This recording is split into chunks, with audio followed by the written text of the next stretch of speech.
décodage de Jacques 1er, 25e paragraphe. Et nous vous encourageons, chacun de vous, à partager ce message, les messages que nous présentons à l'Église, de les partager avec vos amis, afin qu'ils puissent écouter. Et on ne sait jamais, certains pourraient se laisser convaincre par l'Évangile afin de sauver leur âme. Donc, notre chaîne YouTube. Donc, nous demandons à Frère Junior de faire le nécessaire, de mettre le lien chaque dimanche sur le groupe WhatsApp afin que vous puissiez vous rappeler et aller regarder, réviser. Parce que lorsque vous entendez une chose, vous pouvez comprendre, mais une fois que vous comprenez, vous tournez la tête, comme le dit Jacques, et bien, vous oubliez ce que vous avez entendu. Mais si vous l'écoutez à répétition, eh bien, le message finira par se fixer dans votre mémoire et vous pourrez avoir la possibilité de grandir spirituellement et de permettre à d'autres personnes de le faire également. En Jacques 1er 25, nous lisons, dans la première séquence, nous étions par contre celui qui plonge son regard dans la loi parfaite, celle de la liberté, et n'étant pas un auditeur qui oublie, celui-là, mais qui met en pratique la parole, qui reste, qui persévère, et cette personne sera heureuse dans toutes ses activités. Si vous lisez la traduction, vous allez voir, c'est ce que Jacques explique. Nous avions déjà parlé de la première partie, nous avons vu le texte original, rodé par Akipsas, et nécessairement. Nous avions expliqué que plonger le regard, et Jacques utilise para plus le verbe kipto, qui signifie regarder. C'est un regard avec insistance, avec intérêt. Donc, plonger le regard dans quoi?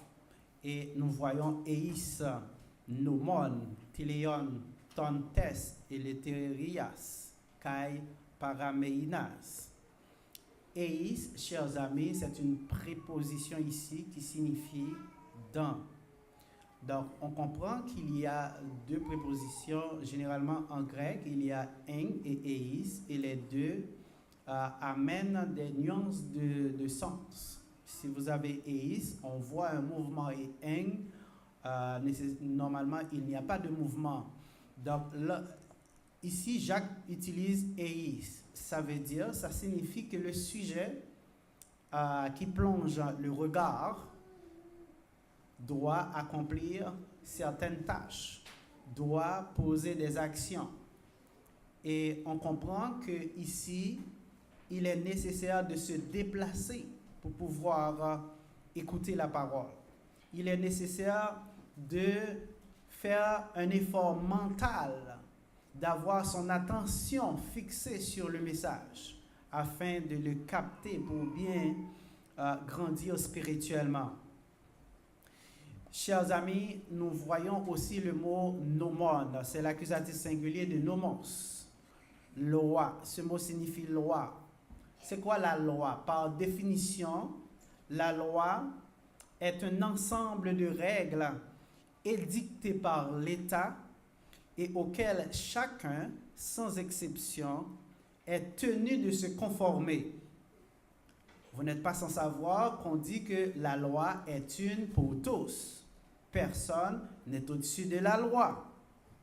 Donc, la loi, chers amis, est un principe qui est établi par un royaume, une nation, par un peuple, afin de garantir et limiter, en quelque sorte, la liberté de chaque sujet du royaume ou de chaque citoyen du pays.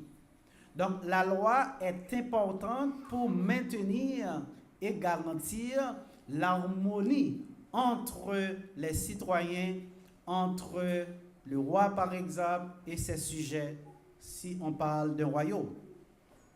Jacques parle de la loi, mais pas de n'importe quelle loi. Il dit la loi parfaite. Nous trouvons le mot téléon, accusatif singulier de téléos. Parfait. Mais comme le mot loi c'est féminin en français, donc on dit parfaite, la loi parfaite. Est-ce que cela sous-entend que, parce qu'on comprend bien que ici Jacques parle de la loi du Nouveau Testament, de la loi qui découle de l'Évangile, de Christ. Maintenant, est-ce que cela sous-entend que la loi de l'Ancien Testament, la loi qui existait dans la première volonté que Dieu avait manifestée, est-ce que cette loi-là était imparfaite?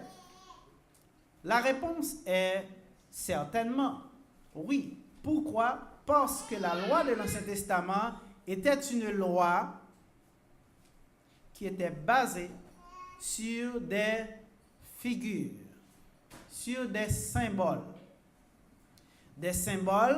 qui représentaient des réalités qui devaient se manifester dans la seconde volonté que Yahweh allait manifester, à savoir le Nouveau Testament. Par exemple, dans la première volonté, c'est-à-dire dans la loi mosaïque, on trouve des images. Le sabbat, par exemple, c'était le symbole du repos que nous allions avoir en Jésus-Christ. Il y a aussi l'agneau offert en sacrifice dans l'Ancien Testament, qui était un symbole de Jésus-Christ lui-même, qui allait donner sa vie à la croix. Mais dans le Nouveau Testament, la loi est parfaite parce que tous les symboles ont été remplacés par des réalités. Eh bien, on n'offre plus d'agneau en sacrifice parce que le Christ l'a déjà fait une fois pour toutes en offrant sa propre vie à la croix. Dans le Nouveau Testament, la loi, elle est parfaite. Et Paul l'a souligné. Regardons par exemple Colossiens 2, paragraphe 16-17. Paul, s'adressant aux chrétiens de la ville de Colosse, dit que personne donc ne vous juge, ne vous condamne en ce qui concerne le manger et le boire, ou bien au sujet d'une fête, d'une nouvelle lune, des sabbats. Ce n'est là que l'ombre des choses à venir, mais la réalité se trouve en Jésus-Christ. C'était l'ombre des choses à venir, ces éléments-là. Mais la réalité se trouve en Christ. Chers amis, il y a une chose que nous devons mentionner pour vous en passant, c'est que il y a une différence dans la manière de faire des lois dans un système monarchique qui est différente de la façon dont on fait des lois dans un système démocratique. Quand nous parlons d'un système monarchique, nous voyons les deux mots monos, seul, un seul, et kratos, pouvoir. Donc, dans un système monarchique, il y a une seule personne qui détient le pouvoir, c'est le monarque. Dans le système démocratique, c'est le contraire. On voit le pouvoir qui est détenu par le peuple parce que le mot démocratique, on a démos, peuple, et kratos, pouvoir. Donc c'est le pouvoir détenu par le peuple et le peuple transfère ce pouvoir à des personnes qu'on appelle des élus. Des personnes que le peuple a choisies pour le représenter, pour prendre des décisions à sa place. Donc, dans une démocratie, il y a plusieurs représentants, plusieurs élus du peuple qui se mettent ensemble et statuent sur les lois qui doivent être adoptées dans la nation, dans le pays. Mais le problème, c'est qu'il arrive souvent que ces gens-là font partie de plusieurs partis politiques différents. Or, nous savons que les intérêts ne sont pas les mêmes pour tous les partis. Il y a des partis de gauche, des partis de droite, des centres-droite, des centres-gauche, etc. Donc, ils se divergent sur la philosophie et aussi sur la façon de procéder. Et aussi, il y a des intérêts partisans qui rentrent en ligne de compte.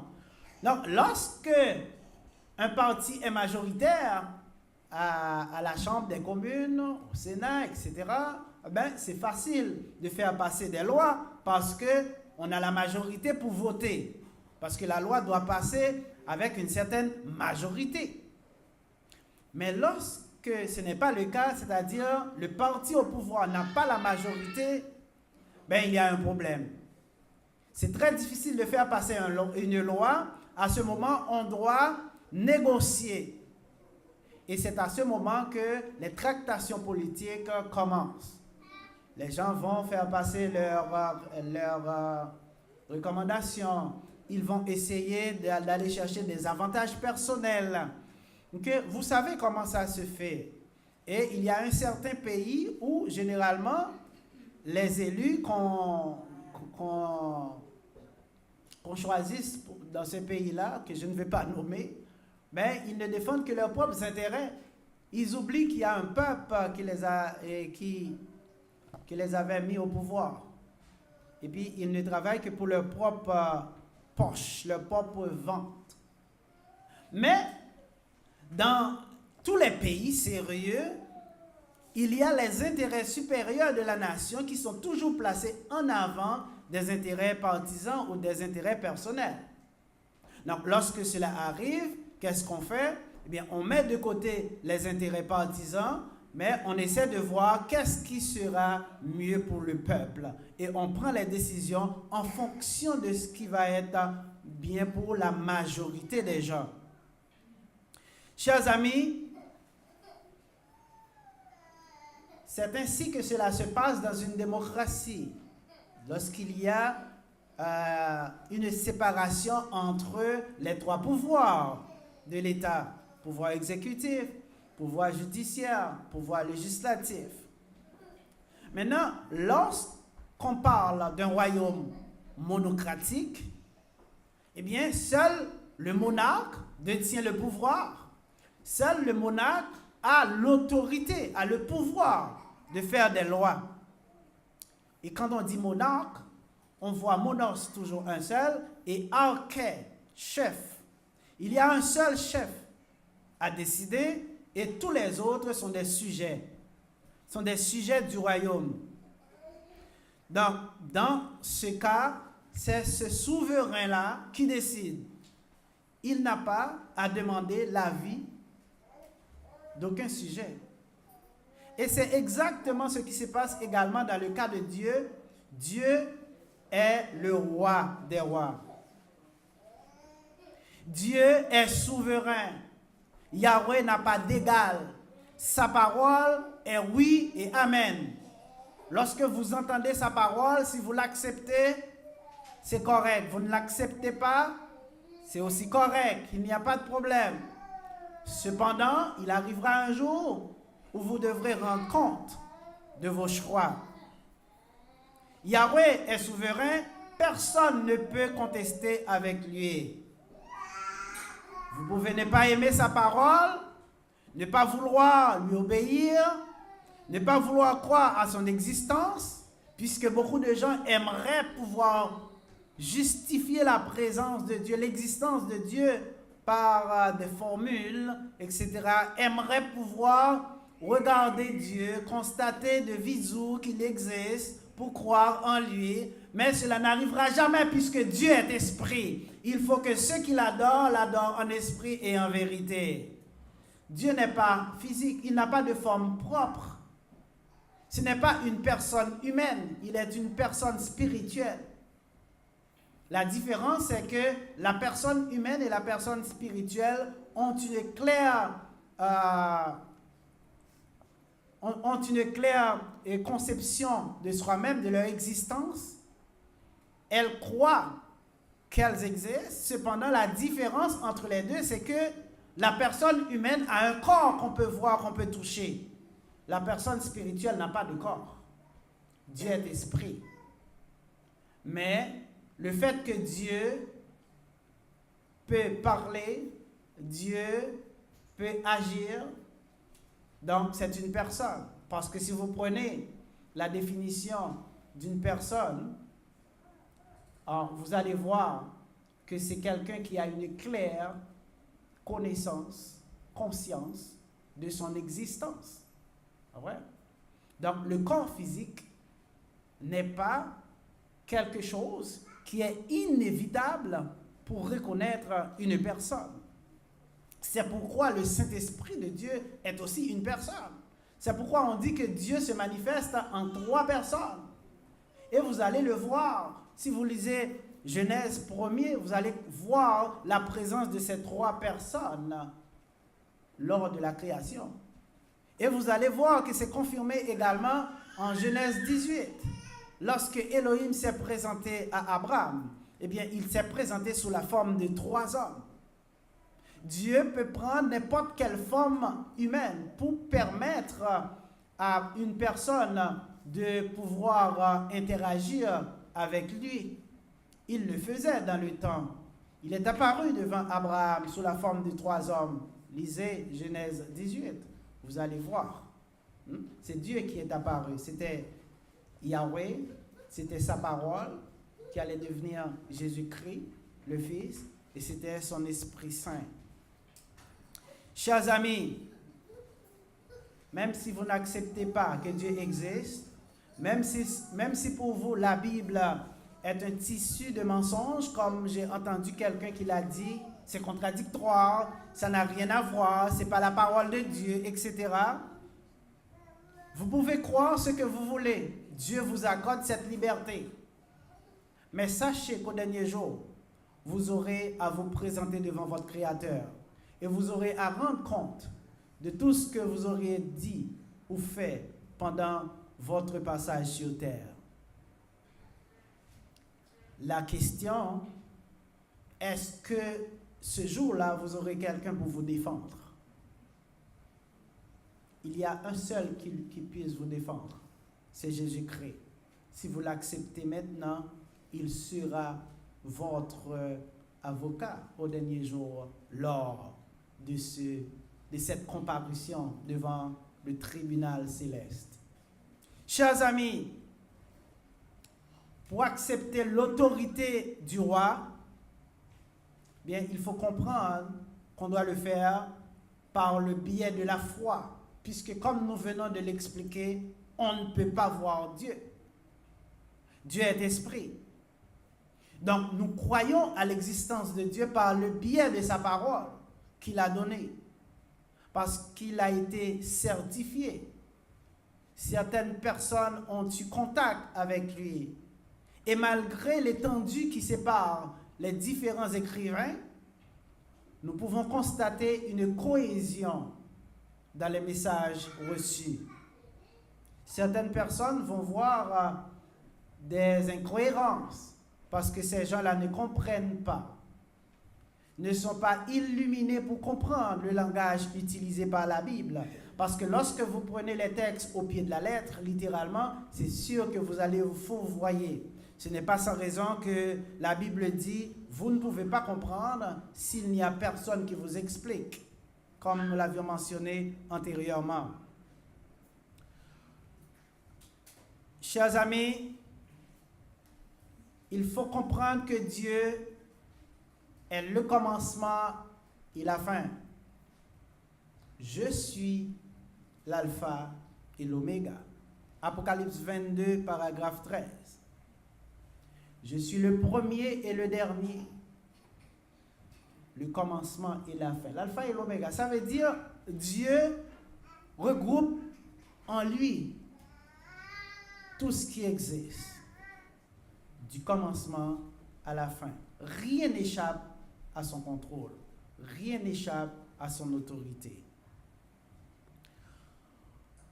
Poursuivons avec l'analyse du texte. Donc, nous voyons le mot ton, c'est l'accusatif singulier, mis ici pour ton nomon, la loi. Mais ici, c'est quelle loi?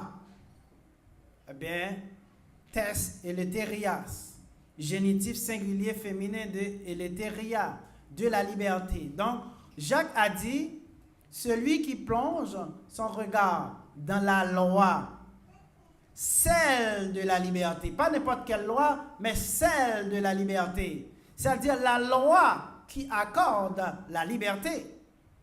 C'est de cette loi que je parle. Je ne parle pas de la loi de servitude, mais de la loi de la liberté. Donc la loi de Christ, chers amis, est la loi de la liberté par opposition à la loi de la servitude qui existait dans l'Ancien Testament.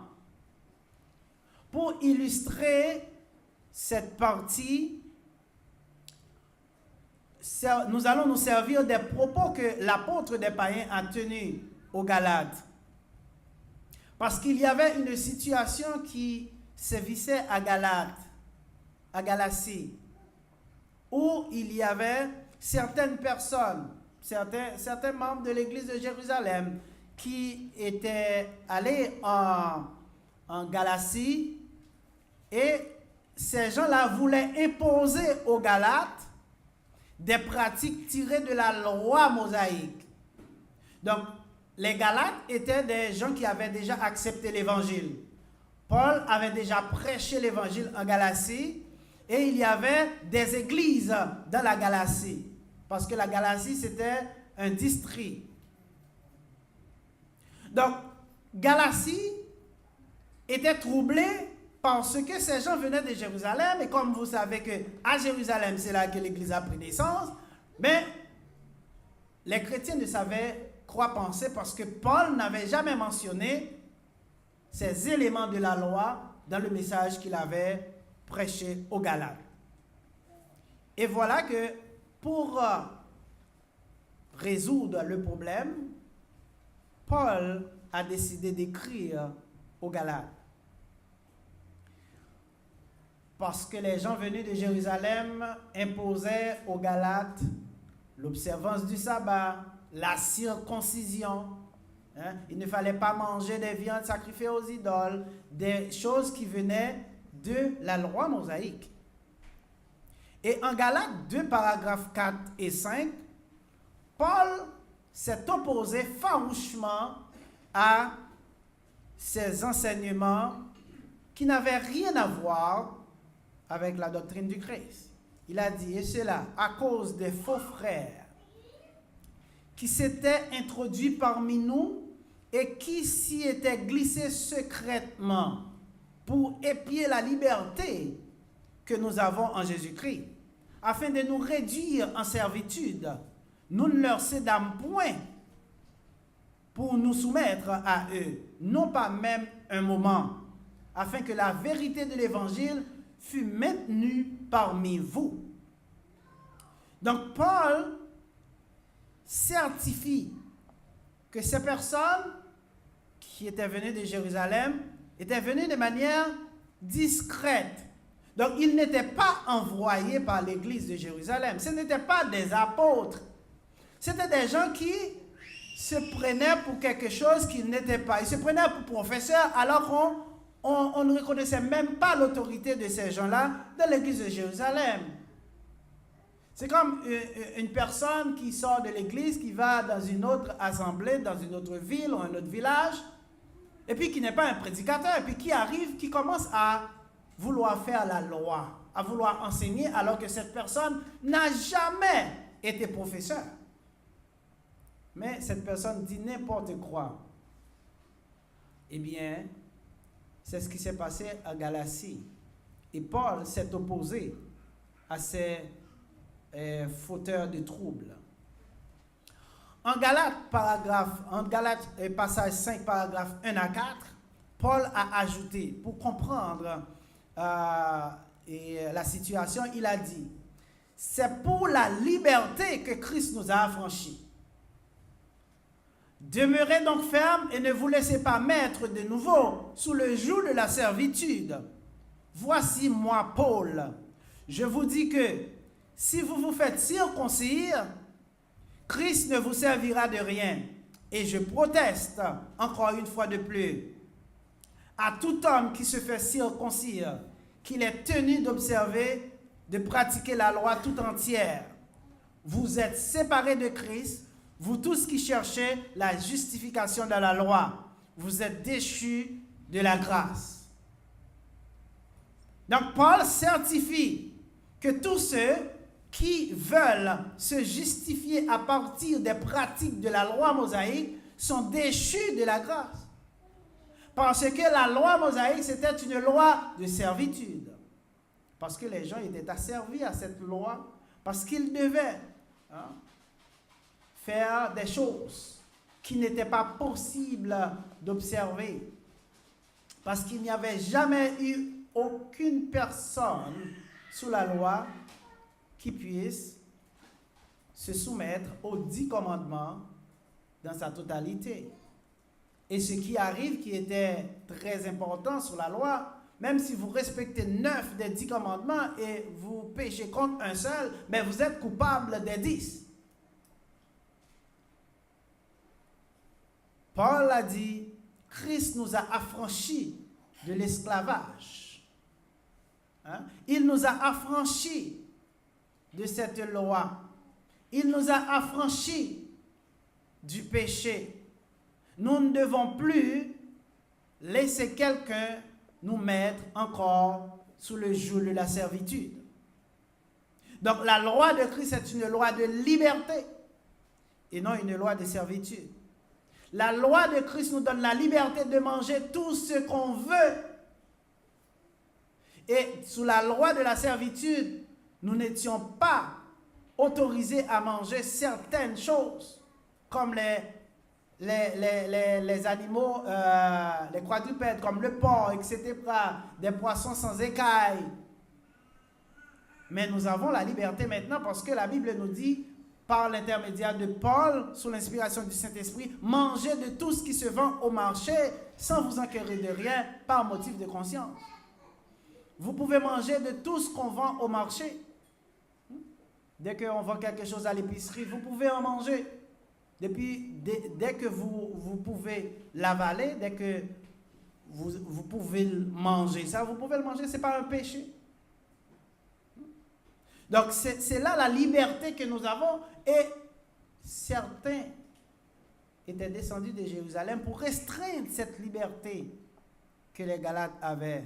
Et Paul a dit, n'acceptez pas que vous soyez encore remis sous le joug de la servitude. Chers amis, Christ nous a libérés. Nous devons conserver cette liberté. C'est pourquoi dans le texte du jour, nous trouvons kai parameinas. Kai, conjonction copulative, et parameinas, aoris, participe actif de parameno, dérivé de para, que nous avons déjà expliqué précédemment dans notre première intervention, et nous avons aussi le verbe meno, qui signifie demeurer, persévérer, habiter, rester attaché. Donc, celui qui plonge son regard dans la loi parfaite, celle de la liberté, la loi de la liberté, et qui reste attaché à cette loi, et qui persévère dans cette loi, cette personne sera heureuse dans toutes ses entreprises. Donc, lorsque vous acceptez l'évangile et que vous persévérez dans la doctrine, vous êtes heureux. Vous n'avez pas à vous inquiéter de ce que votre vie sera. Parce qu'une fois que vous donnez la première place à Dieu dans votre vie, eh bien, tout le reste suivra selon la volonté de Dieu. Accordez à Dieu la première place dans votre vie et vous n'avez pas à vous inquiéter du reste de votre vie. Vous n'avez pas à vous inquiéter des autres choses que vous faites. Parce qu'une fois que vous êtes avec Dieu, vous ne pouvez pas avoir des problèmes d'échec, etc. L'échec ou peu importe la mauvaise situation dans laquelle vous pouvez vous trouver, dites-vous bien que c'est temporaire et au moment fixé, Dieu va amener votre délivrance à bon port. Celui qui plonge son regard dans la loi parfaite, la loi de la liberté, et qui y persévère, et qui y reste attaché, cette personne-là qui n'oublie pas, mais qui met en pratique la parole du Seigneur dans sa vie, cette personne est heureuse dans toutes ses voies, dans toutes ses activités, dans toutes ses entreprises. Lorsqu'on a Dieu avec nous, il ne faut pas craindre. Quelqu'un qui a Dieu avec lui ne peut pas perdre On peut avoir un échec, mais on ne peut jamais échouer parce que le serviteur de Dieu n'échoue jamais. Il peut passer d'échec en échec, mais il se relèvera au moment opportun. Parce que Dieu, il est avec nous. Dieu ne perd jamais de combat. Dieu ne perd jamais de bataille. Parce que la victoire finale appartient à celui qui croit à Dieu. Amen. Il faut le croire. Et il faut avoir la foi de continuer. Même si c'est difficile dans votre vie, vous devez continuer. Vous tombez 9 fois, vous devez vous relever 10 fois. Parce qu'il faut comprendre que vous ne pourrez jamais rester abandonné parce que Dieu, il est avec vous. Mais pour le faire, il faut d'abord avoir la présence de Dieu dans sa vie. Pour comprendre cela, il faut d'abord recevoir l'évangile. Il faut d'abord être cette nouvelle personne. Il faut naître de nouveau. Et on ne peut pas naître de nouveau sans avoir reçu l'évangile. Et le moment est propice aujourd'hui. Christ est mort. Il est enseveli. Il est ressuscité. Il est apparu à ses faces. C'est par sa mort qu'il a pu inaugurer cette nouvelle voie. Cette voie qui vous accorde cette liberté de pouvoir vivre selon sa volonté. Le moment est propice pour tous ceux qui aimeraient avoir la liberté. Pour tous ceux qui aimeraient vivre et garder cette liberté. Le moment est propice. Vous pouvez avancer, nos frères sont là pour vous aider. Si tout le monde l'a déjà fait, c'est parfait. Restez attachés à la loi parfaite, c'est-à-dire la loi de la liberté, pour que vous puissiez avoir la possibilité d'aller de progrès en progrès, de succès en succès dans toutes vos entreprises, que ce soit spirituel ou matériel, parce que Yahweh, quand il accorde sa bénédiction n'a pas de limite. Qu'il en soit ainsi pour vous. Mettez-vous debout pour terminer.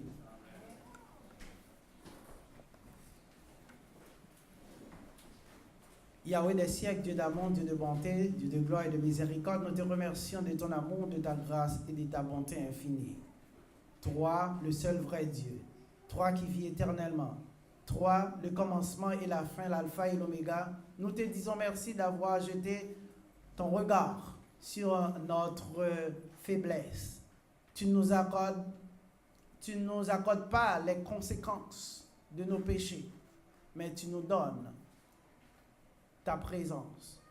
Tu nous aides à avoir pardon pour nos péchés par le sang de ton Fils Jésus. Et tu nous guides. Nous te remercions infiniment. Voici, nous te présentons l'Église.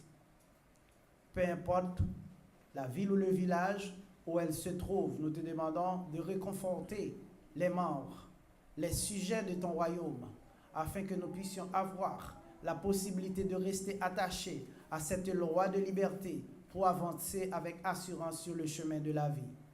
Nous te demandons de nous accompagner sur le chemin du retour et de nous aider à rester toujours attachés à ta parole. Parce que nous savons que c'est difficile de continuer, puisqu'il y a beaucoup de distractions, il y a beaucoup de choses qui peuvent nous dérouter du chemin. Mais nous savons que si tu es avec nous, eh bien nous allons rester, peu importe ce qui arrive.